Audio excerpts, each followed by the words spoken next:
Hey y'all, welcome back to the channel. So in today's video, we're getting back to work on the Junkyard Scout.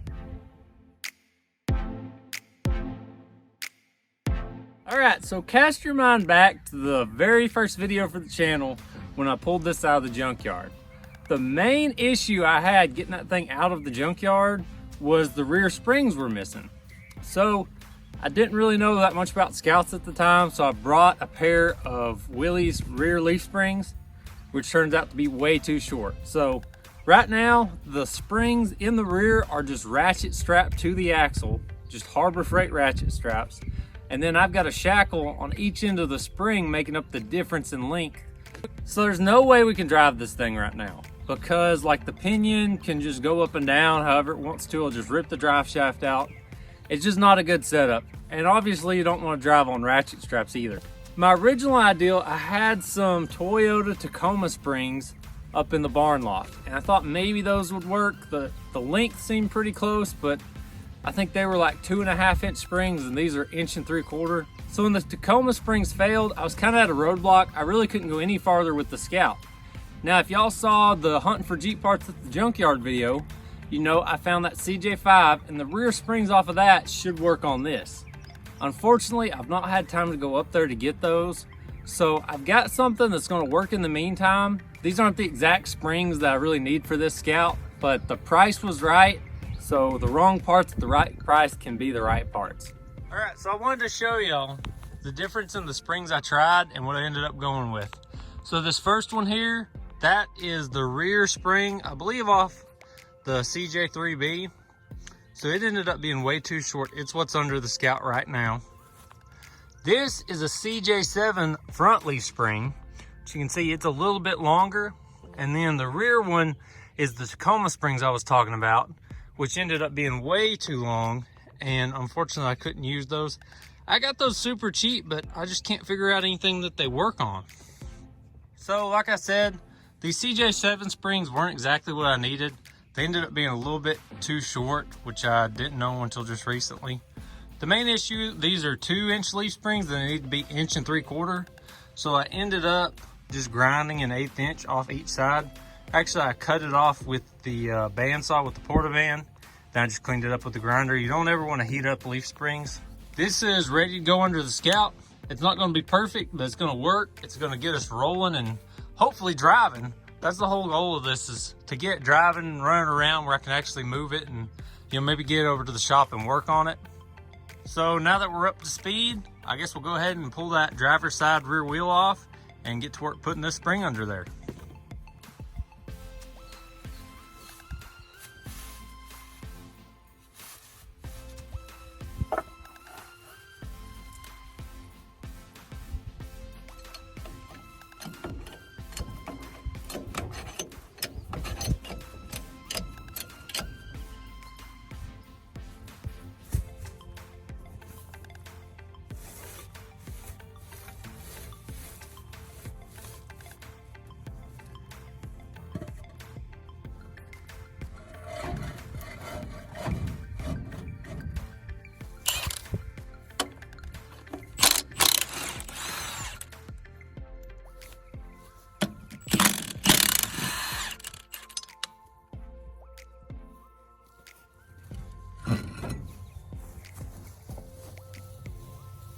All right, so now that we got the wheel off, I can give y'all a little bit better look just to jog your memory.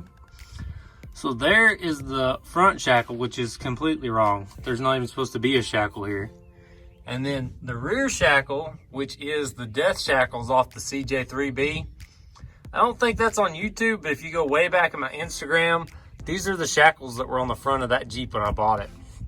And then my handiwork, just ratchet strapping the spring to the axle so I can get this thing out the junkyard. So I'm gonna go ahead and pop that off, take those shackles off, get rid of the spring, and then we'll throw that CJ7 spring on here.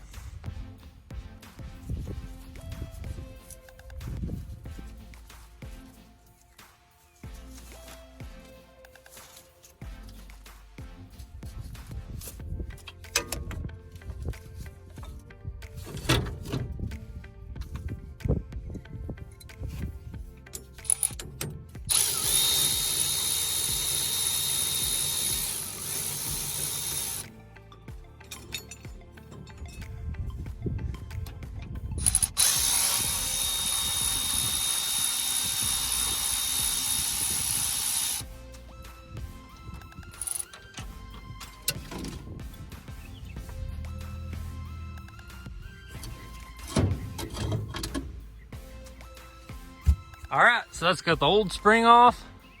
Both the shackles are off, got all the hardware for that. So let's go ahead and throw that spring under there.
All right, so I'm sure y'all can already see one of the problems with these springs. They're just a little bit too short. I got these off Facebook Marketplace and they were literally brand new. And I got them for like 30 bucks each or something like that. It was cheap enough that I could justify modifying them a little bit, and it'll work for now. Obviously, you don't want your leaf spring hitting your frame like that. You want the shackle going the other way. But this should get us rolling, get us moving, and hopefully get us driving. So now that we got the shackles knocked out, we just gotta get the spring bolted up to the axle, and we'll be in good shape back here.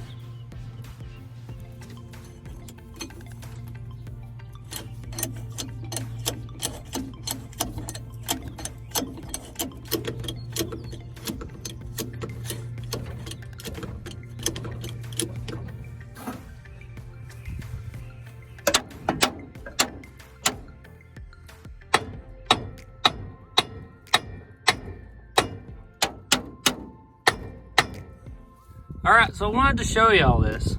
So this is the stock U-bolt plate for the Scout, and it's got the shock mount on it. This is the plate off that Wagoneer up there I parted out. This is a U-bolt off that Wagoneer, and then this should be a stock replacement for the U-bolts on this rear axle. But this is a larger diameter tube than the front axle. It's like 3 inches or something like that. And it's been converted to spring over, which it should be spring under. The spring should go under the axle. So I actually had to swap the pins on these leaf springs to make this work. This has got me thinking maybe this is a Scout 2 axle. Maybe somebody swapped this in and was starting a spring over conversion or something. But I'm gonna end up having to use stuff off the Wagoneer because the stuff I have for the Scout axle is too small. The U-bolts are too small, and that hole spread on the spring plate is gonna be too small.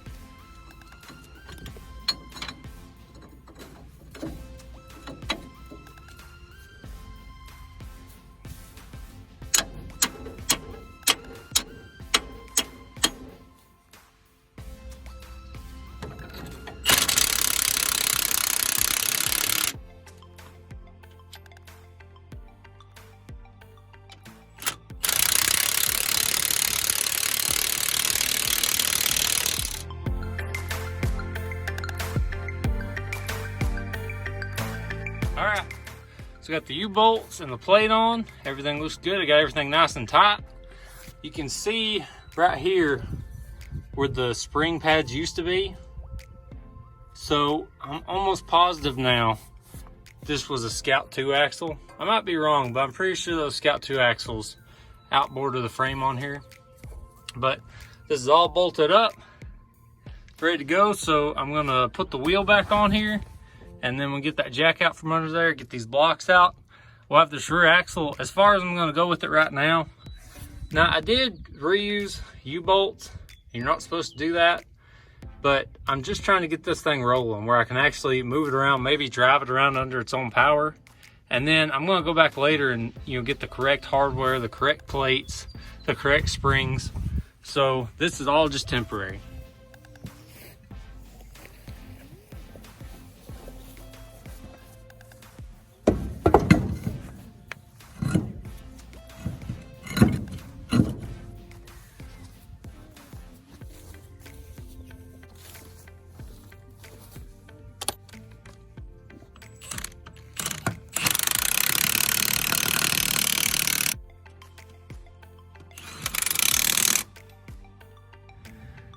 All right, so that's got this side completely done. I went ahead, knocked this side out, just did the same thing. So now the axle's sitting more centered in the wheel well like it should be. Alrighty, so now that we've got all the suspension knocked out, I'm gonna crawl up under there, hook this drive shaft up real quick, then we'll move on to the front.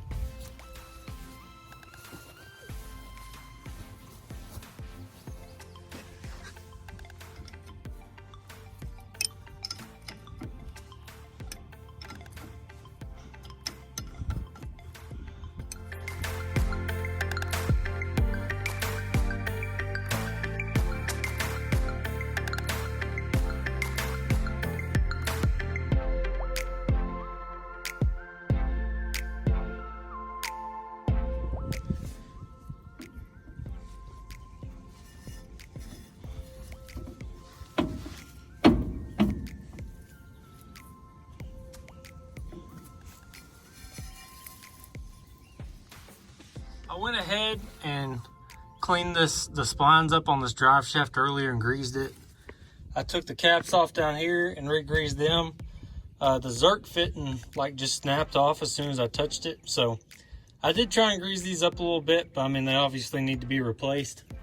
So something you want to think about when you go to put a drive shaft back on like this, you want this U-joint here to line up with this U-joint. It's called having your drive shaft in phase. When it slips out like this, if you don't line it back up the exact right way, it's gonna end up vibrating and it just won't be right, it won't be balanced. Not too worried about it on this, but I'm gonna try and get it lined up as best I can.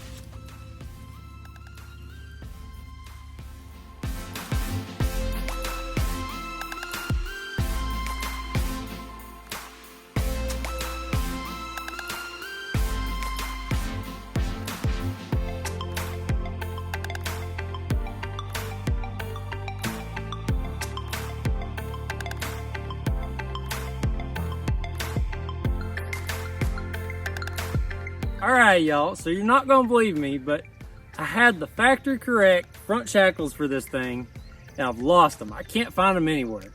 So I'm actually gonna end up using the death shackles off the 3B. And if you've been following me on Instagram for a while, you know when I took these off the 3B, I said I was taking them to a place where they could never hurt anybody again. Well, unfortunately, they just keep coming back. Now, this isn't a terrible thing because having that spring over in the back, the whole thing's kind of sitting like a stink bug. So this should help it like level it out and stuff. I'm not gonna drive on these. These are not permanent. Everything I'm doing right now is to just get this thing mobile where I can get down the road, get to the shop and do some real upgrades on it. I've also got brand new bushings that I'm gonna put for the shackle mounts down here. And I've got a new fuel pump because surprise, that fuel pump actually didn't work. And I've got some really cool battery terminals I'm gonna show y'all.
Well, that obviously didn't work. I think I just made this even worse. I think what's happening, as I'm lifting it up, I think these shocks are way too short and they're just picking up the axle the higher we go. So I'm gonna go ahead and hurry up, pop these wheels off, take them shocks off, and then we'll try this again. I just undid the top mounts, which that one came out. It's almost like it's a bolt with a nut on it. This one, I think, is the factory correct one. See, it's a stud up there. But I just undid the top ones just to see if this is gonna work. They were the easiest ones to get to, so let's try it again.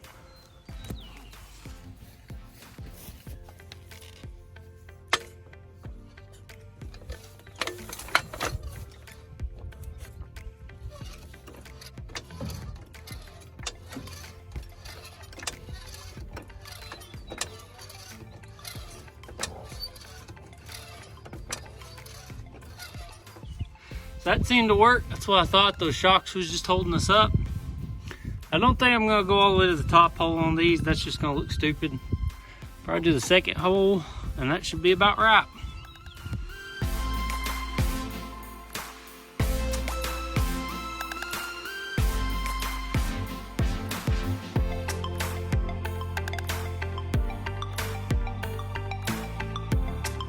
I got these shackles put on, and honestly, I hate them. They look so bad. Even for this temporary setup, I just don't think I can stand to look out the window and see these on here much longer. So I got some 3/8 bar stock. I was all out of 1/4 inch, but I made these up real quick, and these should fix this up, make it look a lot better. So I'm gonna go ahead and swap these on. I'm pretty confident now that the axles are gonna stay underneath this Scout, whether I'm dragging it around the field or it's running under its own power. Now, a bunch of y'all have been asking when this was gonna come back to the channel, and honestly, my main holdup was not having the parts, but also I kind of lost a little motivation on it. It's always fun dragging home a new project, getting it running, you know, all that, but then I kind of lost direction on it because I don't think this Scout's good enough to restore. It's a real rust bucket. Like, I've seen body mounts that are broken. You know, the bed's rusted out, the bulkhead's rusted out. There's literally no floors in it. So it needs a lot of body work, plus all the Bondo that's just smeared all over this thing. So I was trying to decide what direction I wanted to go with it, if I should sell it. Obviously, I don't want to part it out. That's why I pulled it out of the salvage yard to begin with. I finally come up with a plan that's got me really excited about this Scout, and I can't wait to tell y'all about it. The Willys Jeep, the CJ3B, that's still a priority right now because I really want to get that thing running and driving on the road, get that thing wrapped up because it's getting closer every day. Once that Jeep's wrapped up though, this is going to be the new project that I focus on. And then the Army Jeep up there, that's going to kind of take, you know, a backseat to this. But those are the main projects that I want to focus on right now. There was a few things I didn't get to today that we're going to look at next time. Also, I'm going to tell you all about the future plans for this Scout in the next video. So make sure you've got your post notifications on. Make sure you're subscribed so you don't miss it. I appreciate y'all checking out this week's video. I hope you enjoyed it, and I'll see y'all next time.